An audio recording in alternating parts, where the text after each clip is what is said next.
Bearcat Blitz on the Believe Network. I'm your host, Russ Heltman, right here on wherever you're finding us. Podcast platforms, Bally Sports Ohio, YouTube, Talking Cats with Russ Heltman. You, of course, can catch us on Bally Sports, as I mentioned, throughout the weekends of Bearcat football games and throughout the fall as well, and also on podcast platforms, Apple, Spotify, just wherever, Google.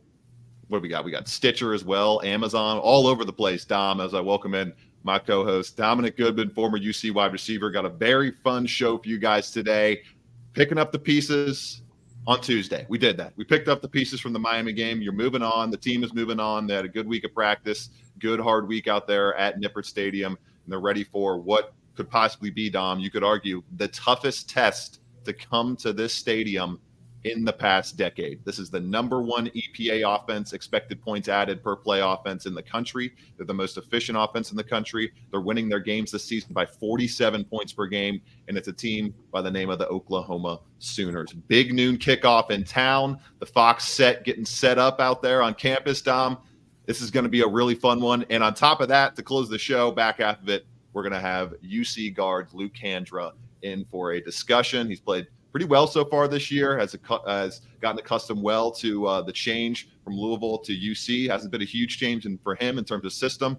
It's been a good change for the Bearcats' rushing attack, which is one of the most efficient in the country, and is going to have to show up on Saturday after being a little lackluster in 2022. Dom, welcome in, my man. We are here for the back half of Oklahoma week, getting set for kickoff, big noontime in just a couple of days, couple hours, depending on when you're listening to this or watching this.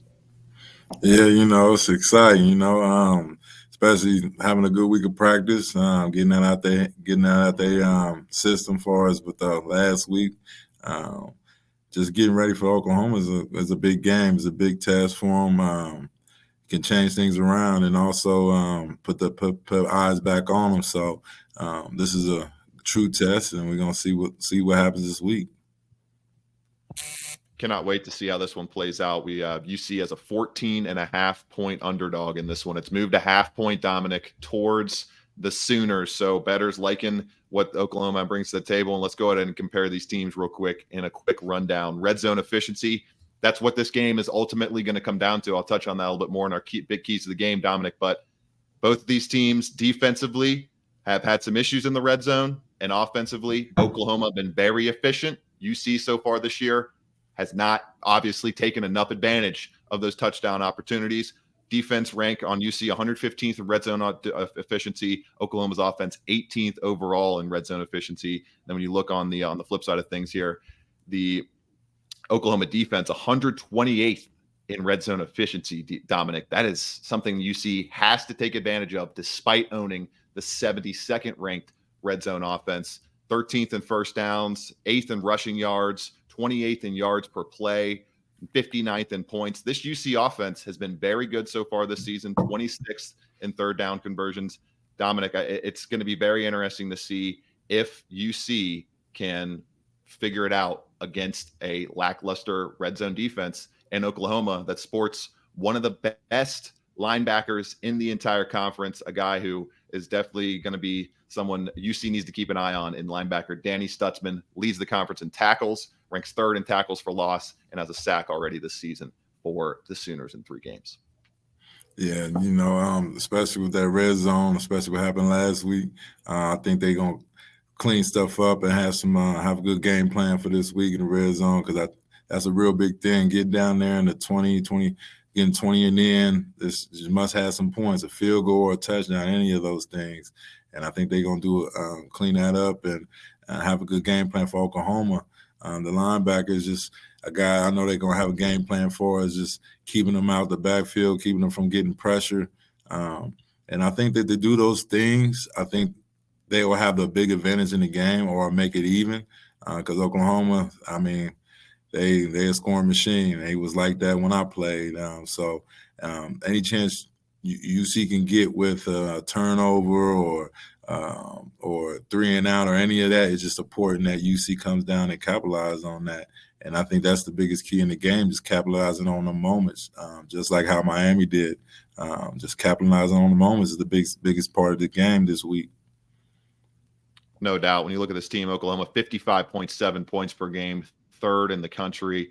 Dillon Gabriel, we went through his stats on Tuesday, almost 1,000 yards passing already this season, 11 touchdowns, I believe, just 2 or 3 interceptions. The dude's been absolutely fantastic for Oklahoma. And that kind of gets us into our keys for the game. I touched on the red zone aspect. I feel like that had to lead the show, and it's something that Coach Satterfield, they were kind of just pretty blunt about it in the Tuesday press conferences, and he was saying it just comes down to it's ultimately on me, the coaching staff, it's on the play calling, it's on kind of the personnel. He also mentioned that as well, and the fact that just Miami was able to get a hat on a hat and get a lot of one-on-one situations down there, and they were able to win those battles. That cannot happen if UC wants to stay in this game or ultimately pull the upset at the plus 450 underdog across most betting lines.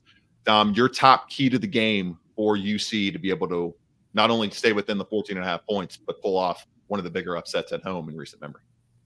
Keeping Oklahoma's offense off the field, it just can't be one of them. Can't be a shootout. You can't make it a shootout. Offense got to do a good job running the ball, balancing it out, running and throwing, just draining that clock down. Time of possession will be big and key, and just winning that turnover battle. If UC can come with some turnovers and then offense come on the field and capitalize, I think they have a good chance. They just got to keep that Oklahoma offense off the field and can't afford any 3 and outs. So that's the biggest part of the game to me.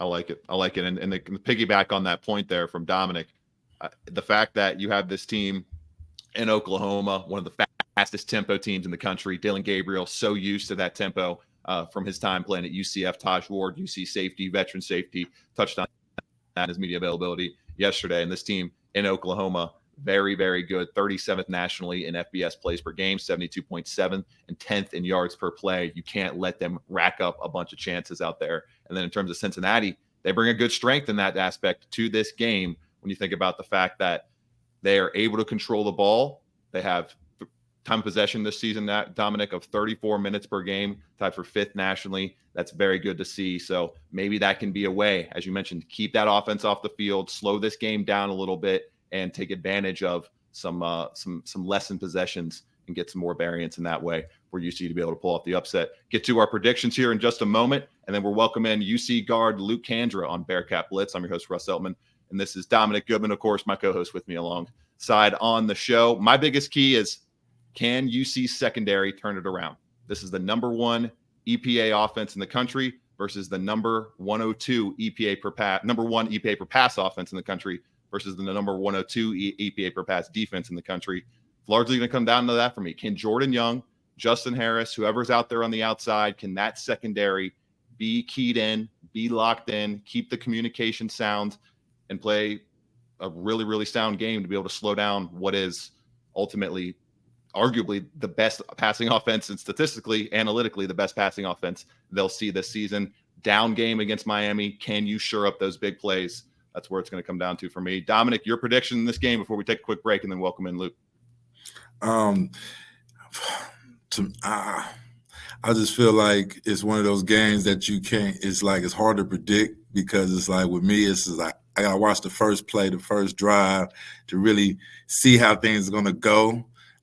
Because, football is all about momentum.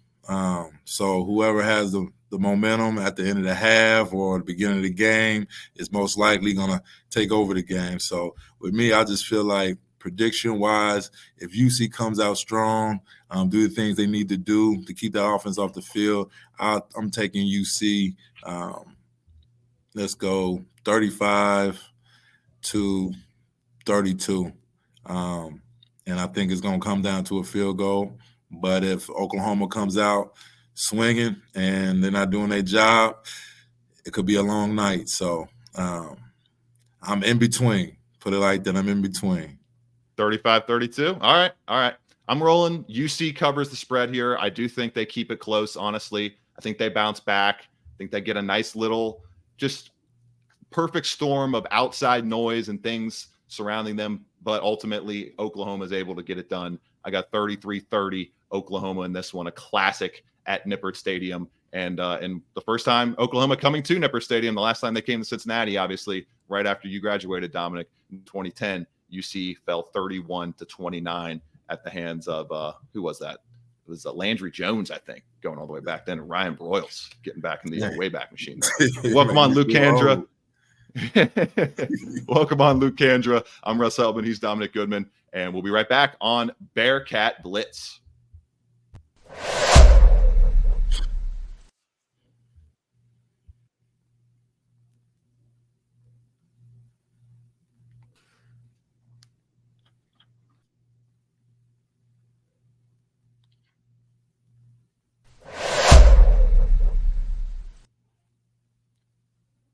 Now we welcome in everybody to the back half of Bearcat Blitz. Excited to have UC guard Luke Kandra in the fold here. We are welcoming him into the show. Luke, thank you so much for taking the time. I know, busy week, a lot of stuff going on. I'll start things off with just overall your thoughts on the O-line coming here, getting that starting position in the interior there, and just your thoughts on the overall impact of this group so far this season. The running game been very good, and you coming over from Louisville and helping make sure that running attack system gets implemented as smoothly as possible. Yeah, it's an honor being able to be a starter here, coming in from a different school, being with all the guys. But, yeah, I think me being with the coaches back in Louisville, I think it really helps me, the O-line, kind of in the spring and winter and summer, I was kind of like a student coach to help with all the guys learning the playbook, understanding how it still goes and stuff like that. And, it's just been an honor. Luke Kandra joining us, UC guard, looking to get the Bearcats' first win in the Big 12, opening up Big 12 play as an inaugural team this season. Cincinnati kid, went to Elder High School as well. So back home and ready to keep bringing wins to Nippert Stadium.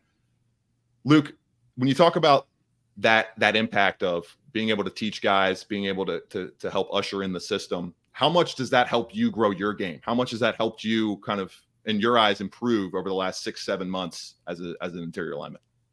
It's been great, just trying to teach them, which makes me learn even more about, even the more advanced stuff that some people say that O-linemen really don't need, like, reading coverages more. That's one thing I always struggle with, but I think now I'm starting to get better understandings with all that, and just learn, kind of like teaching the centers and guards and tackles, all the kind of like the different looks and all that. And I think it really helped me out.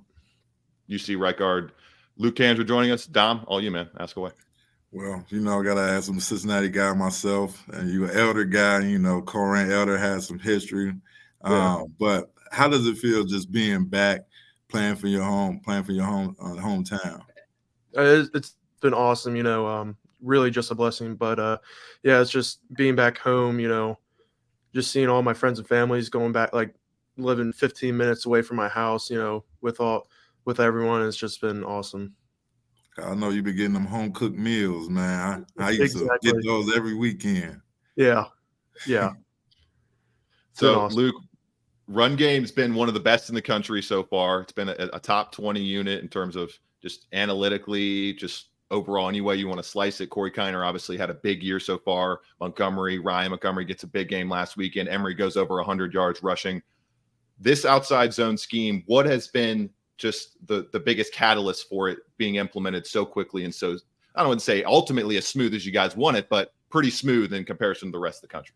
Yeah, I think we're just using our being athletic and using our athleticism to run like some other like offense like gap and power, where you have to be really sound. But we really like with running backs like Corey, quarterback like Emory who can run, Ryan Montgomery, we can all run. So I think us being able to stretch it out kind of makes the defense kind of like skate a little bit side to side, and then without them knowing, we can just hit them deep for a pass or run inside zone. I think it's just all complements together. All right, well, talking about inside zone and power, what's your favorite run blocking scheme? I think it's outside zone, just because like I've been working on it for 4 years now, and I think I'm getting really good at it. So what's the hardest part of outside zone? What's the hardest thing to get down? I think it's just really just the first 3-4 steps, because you have to constantly rep it in order to. And what my offensive line coach said, you just got to run, and how you have to run, you have to be able to open up your hips and get your steps in before you really make contact. Gotcha. Makes a lot of sense. So obviously, Luke, there were some issues last week in the tight red zone with the rushing attack. When you guys assessed everything, what was the ultimate crux of that issue that you guys were able to figure out and mine out? I think we just got to learn from it, honestly, and we just got to execute for what the plays are called, and I think it's just we just got to execute better. I know we had a really good week of practice. We were feeling good about everything. It's just that we just couldn't get it done, and we're working on it really hard this week, and I think we're going to get it done this week. Love it. Dom? As far as do you see like the difference in far as just being at Louisville and being at UC? Is there like a difference in between far as like the camaraderie and the fans and all them things? Yeah, I think it's just a different group of guys in the locker room. I think that's really the biggest thing. But all respect to my teammates back at Louisville, those are awesome guys. There's amazing people here at UC, and what's really cool here is that you get to see other sports too, right? Because we don't have a football only facility, and I think that's also one of the biggest really cool things here is that we get to see other sports interact with each other too. Luke Kandra, UC right guard, joining us this week on Bearcat Blitz. I'm your host, Russ Heltman. He is Dominick Goodman. Catch the show wherever you get your podcasts. You can catch it on YouTube, Talking Cats with Russ Heltman, and also on Bally Sports Ohio throughout game day weekends and fall weekends in the city of Cincinnati. So, Luke, Cincinnati sports, there's a lot of excitement right now. Reds in a playoff race. You guys opening up the Big 12 this weekend. I mean, the Reds are going to be in the thick of things. You guys in the thick of things. Cincinnati Bengals, obviously, with the whiteout game and Monday Night Football coming to town. It feels like kind of a culminating weekend for Cincinnati sports, and you're a guy that returned to Cincinnati, his hometown, to kind of be a part of all this. What does it all mean to you, and what does it all feel like to be a part of that big wave of excitement across the city? It's awesome, just having everyone in support for the city. It's just really an awesome thing because, I can think about early 2000s when, the Bengals weren't too good and then the Reds weren't too good. So, really the only thing going was just UC. And, it's just been awesome having the entire city unite together. Do you are you a big fan of all the city teams? Do you try to go to as many games or support it as much as possible? I personally haven't been to I've been to one Bengals game, and that was electric. But I've been to Reds games all my life, and I even told my teammates just randomly, I was like, huge game for the Reds last night, but sadly they fell. But it was just I'm really big in the Reds too. And then your relationship to UC before committing to Louisville, what was that like? And was that kind of a catalyst? Did that play a role at all in wanting to come back here, or was it more so a higher percentage, obviously, or was it almost 100% being able to be with the same staff and being able to go home at the same time? I think it's a little bit of both. Really big thing, Coach Sack coming over here. But I always thought, if I ever did transfer away from Louisville, it's going to be back here. I always had all the love with Coach Fick and his staff. It's just that I felt like coming out of high school, I felt like I kind of needed to get out of things and kind of mature more rather than just staying back at home. Gotcha. That makes a lot of sense. Yeah. Just kind of branch out a little bit to get in a different environment. Makes sense. Dom? Oh, man. Have you been able to check out on Elder at all in high school games?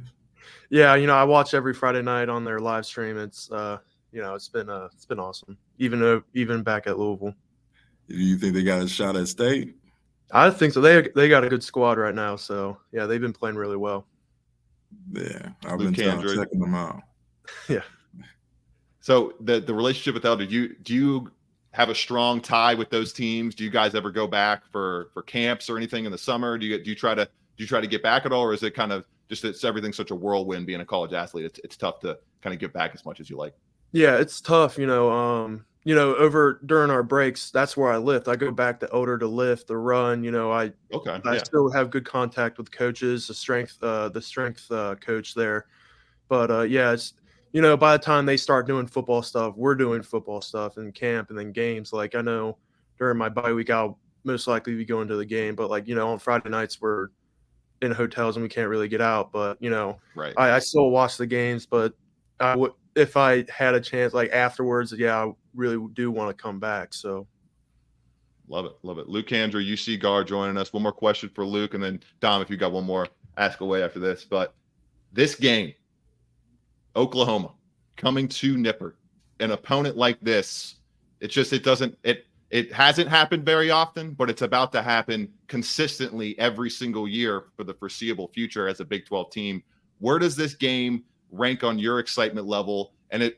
I'm very interested to hear this question because you're a guy who's played in the ACC and played in big games like this before in big environments. Where does this rank on your excitement level? Is it in the top 5? Is there a clear ranking for you? How do you see it?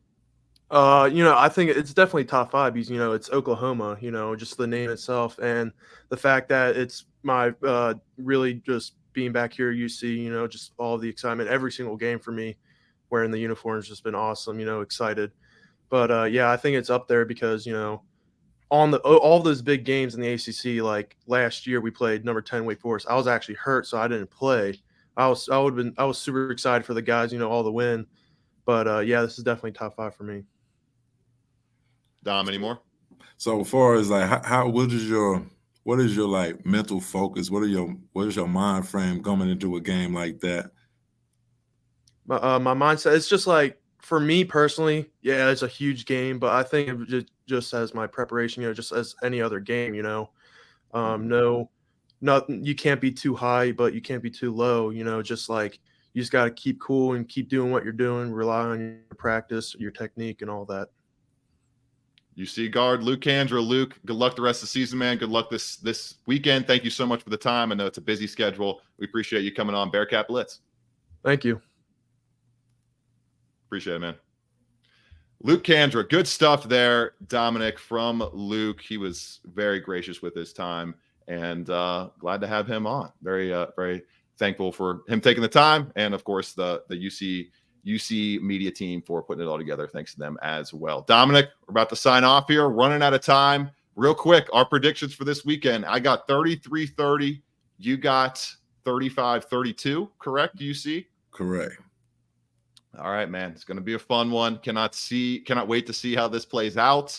I got a feeling. I do have a strong feeling they're going to be able to keep it relatively close. I don't know about as close as Dom and I's prediction, but it is the Nip. Oklahoma's never been to Nippert. It is a big, big game. Very, very excited to see all the fans out there and see the fanfare, the band run on the field, the team run out under the fire, all that good stuff. It's going to be very cool, Dom. I know you're excited to be there and see it. I'm excited to be there. We'll see how it all plays out this weekend and cover it and hopefully not pick up the pieces for Bearcats fans. They're hopefully pick up the pieces for a win. We'll see how that all plays out on Bearcat Blitz this next week right here on the Believe Network. Thanks, everybody. Have a fun and exciting game day weekend.